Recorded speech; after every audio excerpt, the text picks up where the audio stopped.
Nesse vídeo irei discutir duas ideias, dois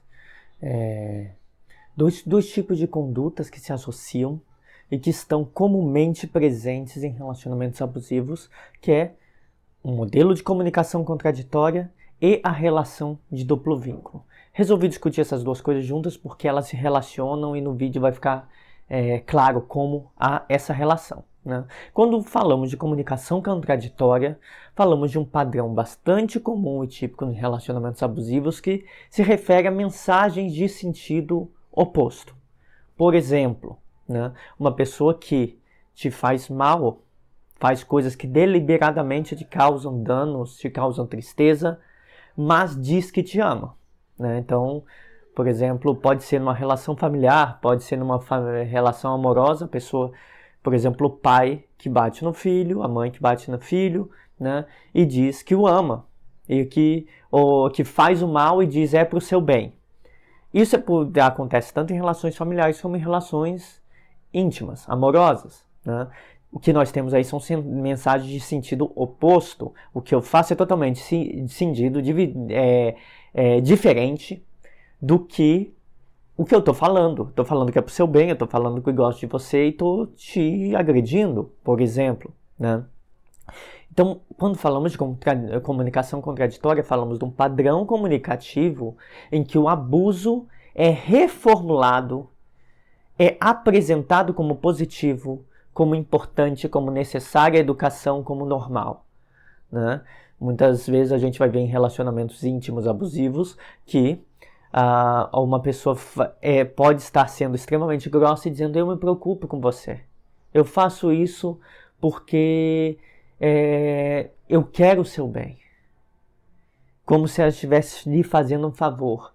Né? Achando que você está se tornando uma pessoa melhor a partir da agressão. Então ela molda a compreensão de mundo para que aquilo que é nocivo seja visto como positivo. Então essa seria um modelo de comunicação contraditório, né?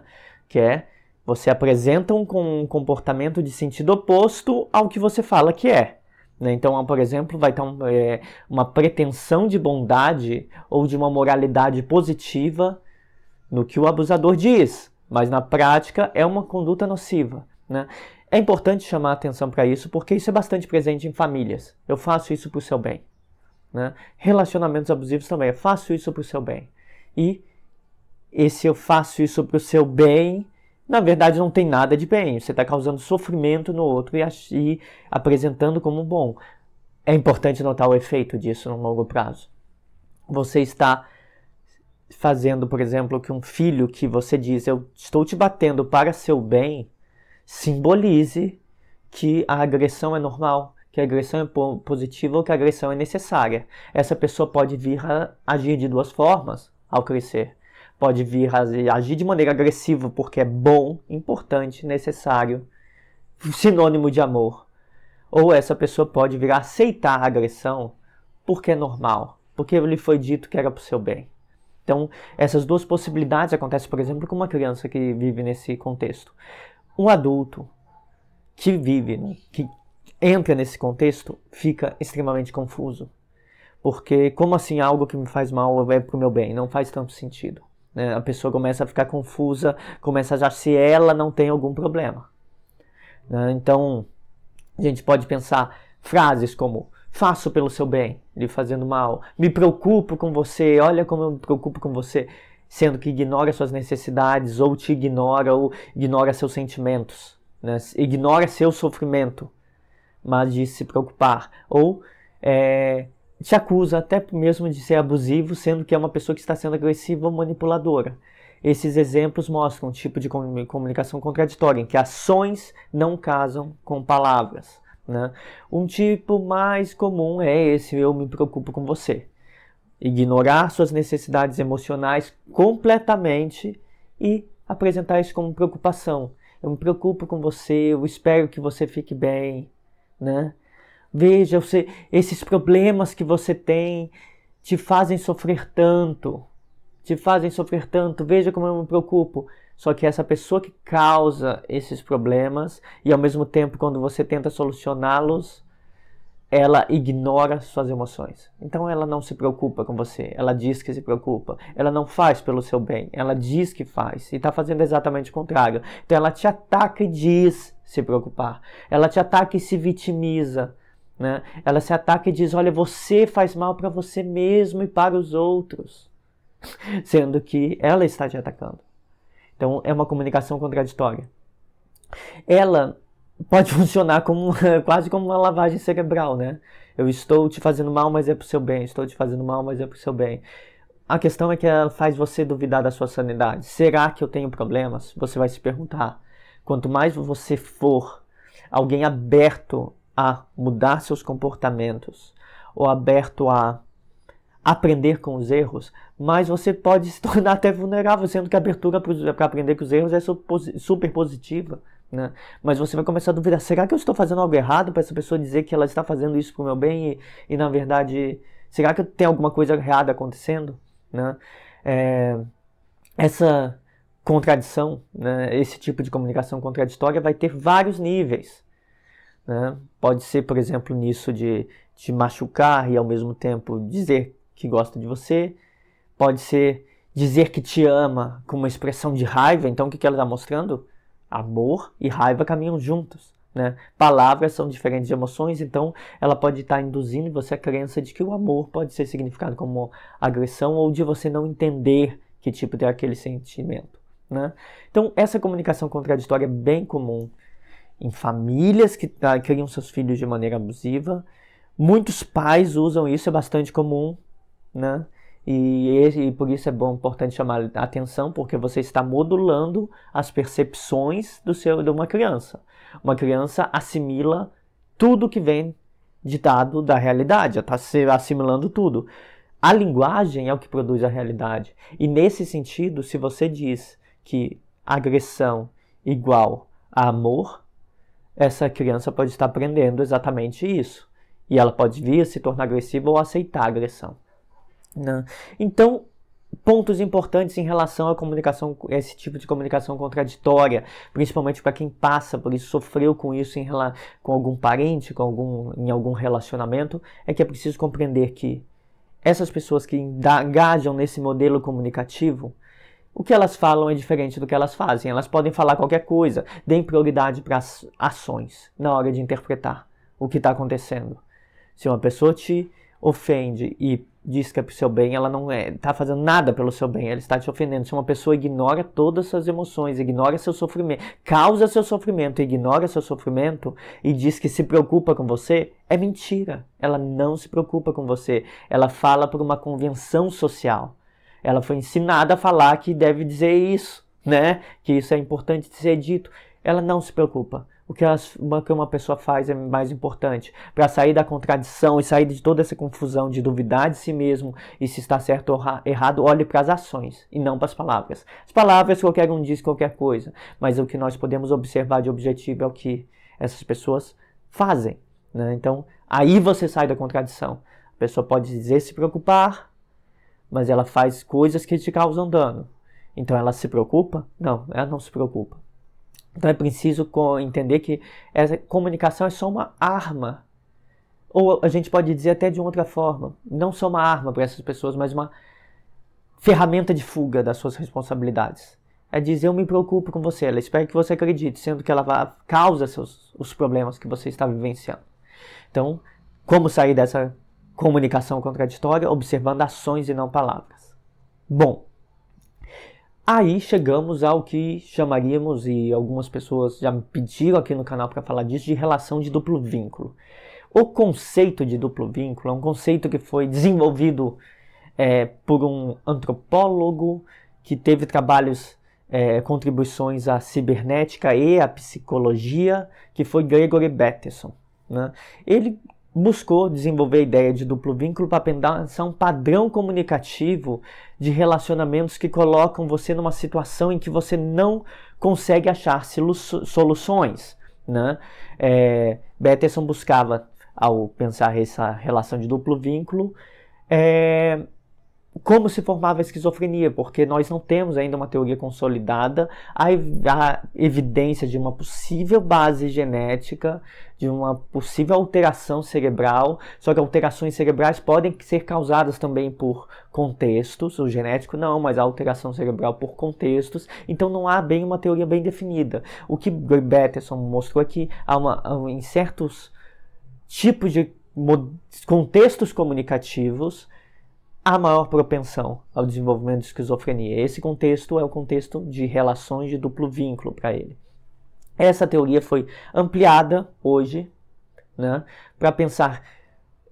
Muito se usa essa ideia de duplo vínculo para adoecimento em relações abusivas, principalmente em famílias abusivas, para pensar como é a relação de que sofre o bode expiatório da família,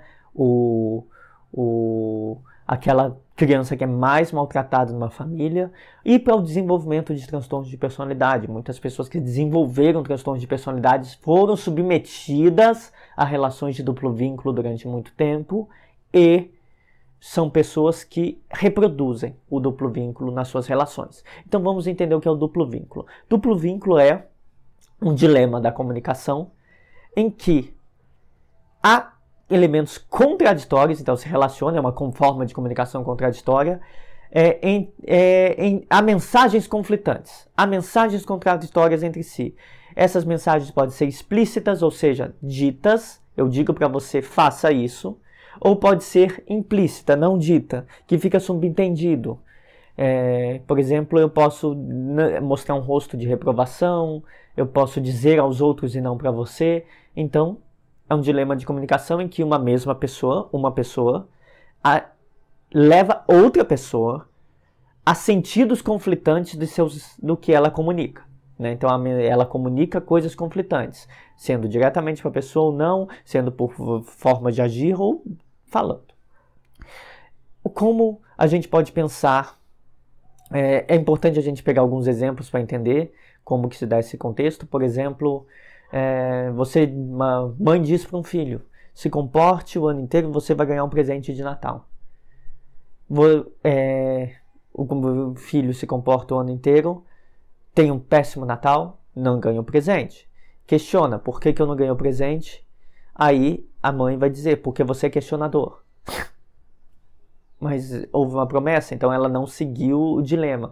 A gente pode ampliar para situações do tipo, se der certo ou se der errado, vai sempre dar errado.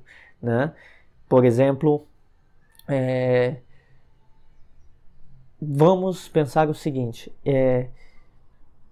eu digo para você, se você fizer exatamente o que eu estou te pedindo, o que eu estou te orientando, a nossa relação vai melhorar. E eu indico o que pode ser feito para a nossa relação melhorar. Aí você faz exatamente o que eu indiquei para a nossa relação melhorar. Aí, assim que você faz o que eu indiquei, eu puno você, eu brigo com você, por que você fez isso? Aí você vai dizer, eu fiz exatamente o que você me pediu. Aí você fala, não, você fez tudo errado, você não ouve o que eu estou te dizendo. Então o que você indicou? Faça X. A pessoa vai lá e faz X, você pune ela por ter feito, sendo que você que pediu. Em outro contexto, seguindo o mesmo contexto, você... Tá, se eu estou fazendo X e não está dando resultado, eu não vou fazer. Aí você não faz. Aí a pessoa vai e te pune mais gravemente ainda. Por que você não fez o que eu te pedi? Aí você, porque da outra vez que eu fiz, você foi grossa comigo, você brigou comigo. Aí a pessoa fica mais revoltada ainda porque está sendo questionada e te pune de maneira mais severa ainda.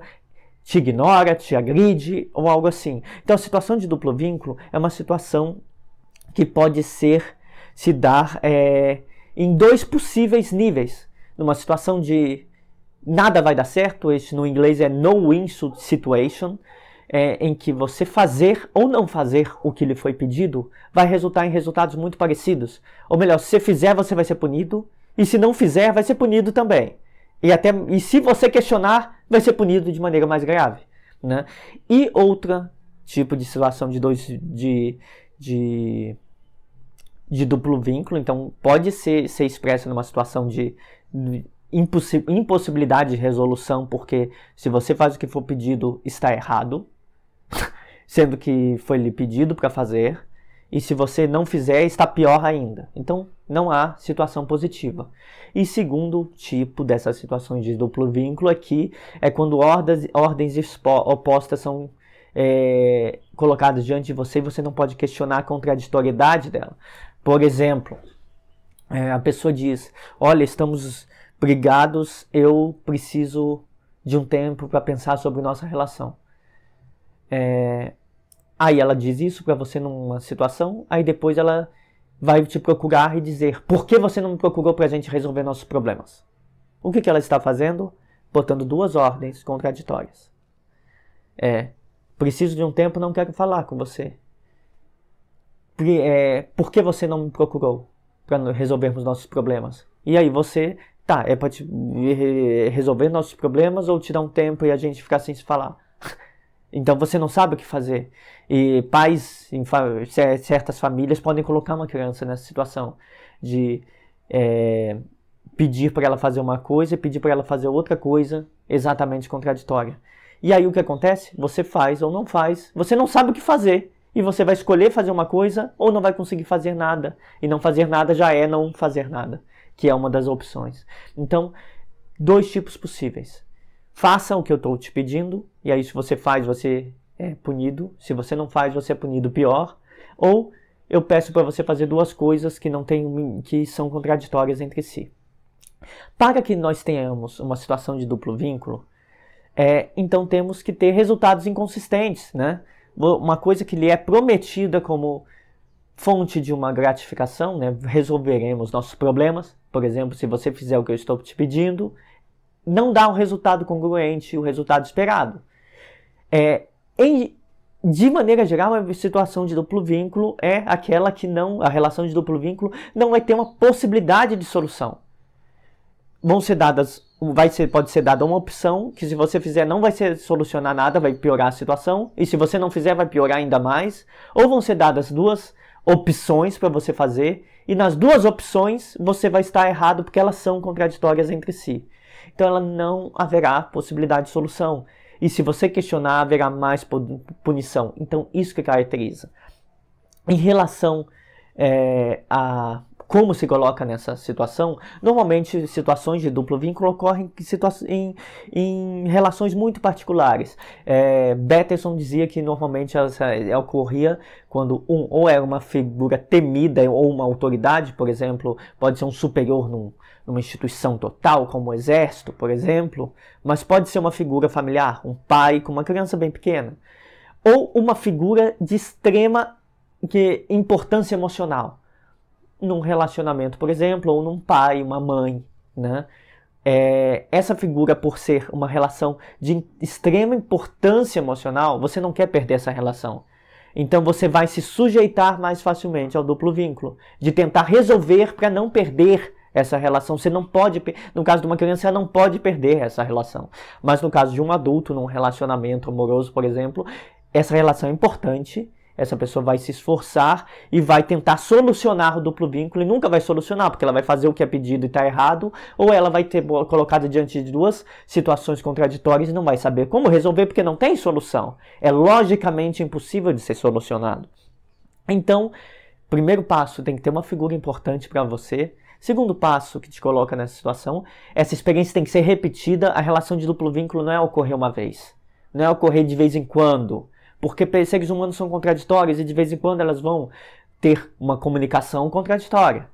Mas a situação de duplo vínculo é quando esse tipo de comunicação contraditória se torna uma experiência repetida, frequente, em que você não encontra a solução, né? Em que você faça ou não faça algo, a punição vai ser igual ou pior. Ela não vai ter um sentido lógico dentro do que foi pedido e dito que iria acontecer, né? Então o que é dito a você, comunicado aos outros, ou o que fica subentendido é conflituoso com o resultado, não tem a ver com o resultado, você vai sempre se sair mal, né? E quanto mais questionamento, mais agressão. Então isso é uma situação típica de duplo vínculo. A pessoa que te coloca numa situação de duplo vínculo, ela vai fazer com que você sinta extrema ansiedade. uma grande ansiedade, porque você vai pensar, tá, eu tenho que fazer o que ela pedir para tudo dar certo. Aí você faz o que ela pedir, por que você tá me tratando assim? Porque a pessoa vai te tratar mal, porque você fez o que ela pediu. E aí você não vai entender nada, aí você não faz da próxima vez. E ela vai te tratar mal do mesmo jeito. Ou ela vai te colocar em situações, por exemplo, de manifestando, por exemplo, que gostaria de... Vou dar um exemplo que eu já acompanhei de perto. Uma pessoa termina com a outra e fala, porque eu acho que nós podemos ser amigos, né, com esse discurso de retomar amizade. E aí você busca se reaproximar da pessoa, então vamos ser amigos, e a pessoa te pune. Por que você está forçando a barra assim? Eu não quero voltar com você, mas a pessoa disse que queria se reaproximar de você para ser amigos. Isso é uma situação típica de duplo vínculo, né? E se você não... aí você não busca a pessoa, tá? Então não vou me esforçar para isso. Aí a pessoa... ele começa a falar mal de você para outras pessoas, dizendo que tentou ser seu amigo e terminar de maneira amigável, manter a relação, e você não quis. Ou seja, você está saindo mal em todos os contextos, né? A pessoa, diante de uma relação importante, ela vai tentar resolver e vai piorar a situação. O duplo vínculo tende a se agravar, né? Crianças não têm como sair dessa situação, mas adultos oriundos de famílias conflituosas também têm mais dificuldade de sair de uma relação de duplo vínculo.